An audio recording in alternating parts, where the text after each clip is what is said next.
Okay, so here I am again in the garage. So what I'm going to be doing today is I'm going to be taking this Denon HS5500. So I bought this one new, well, brand new secondhand, if you know what I mean, because the CPU in my actual one here is actually fried itself or done something like, no idea, whatever, it's not working. So what I'm going to do is I'm going to pull the boards out of that one, I'm going to put it into this one, but you'll also see that some of the molding that I've done in the back to get this thing fitting isn't quite like as tight and pretty as I'd like to get it. So that's going to be the other mission. I'm going to actually cut this thing apart again and try and get that to mold a little bit better. So it's been a bit of a godsend in the fact that, well, I've had it go wrong, because it gives me a second chance to get things just a little bit tidier. So let's get to it. Sometimes I wonder why it took so long to understand. Better late than never, now I know exactly what.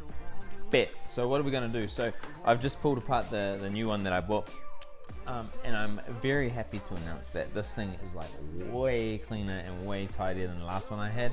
A little bit of wear on the buttons, but the thing is the buttons haven't gone as yellow as the Cuttar. It's going to be a matter of stripping this down. I'm going to pull the Cuttar one off, and let's try and get this case to fit on there a little bit better. I've got my work cut out for me, because I forgot that I've got to cut this whole bottom half of this off.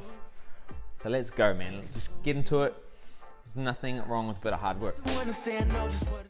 Typical project fashion. So, I've sort of forgot how much wiring I had to sort of do on this. So the main parts that were done by my bro Josh, he had wired in that bottom board. That can stay in there because that worked and that was fine. And then with these ones, I forgot that I had to splice and wire this top to the pitch control down the neck. That was something I had to do, and then there's another part I had to do was rewire this setup in order to be able to give it an extension.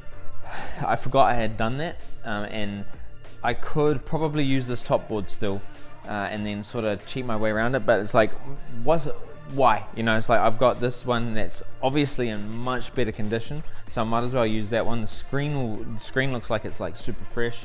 Everything looks like it's cabled in really nice. Why compromise reliability? You know what I mean? The mission is to use that board in there and then rewire the wiring that I've done onto that, and also chop that up in order to be able to get it to sit properly.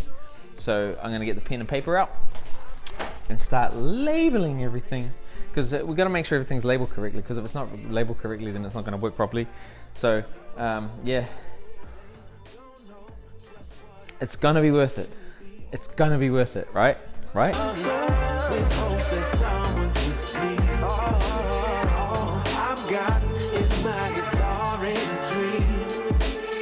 If we've got any, so go ahead. That looks pretty good to me. Honey. Ladies and gentlemen! Ladies and gentlemen! Okay, now the Cuttar is actually finished and done, but the next thing I need to do is be able to do some routines with it, put together that sort of stuff. I've got one song of a remix that I did with Moody, which I'll probably put together into a routine for the Cuttar, because it's got a bit of scratching in it.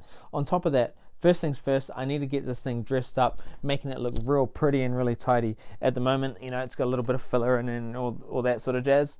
But next video coming out will be me tidying that up, making it look pretty. Stay tuned. They don't know how much it matters to me. They don't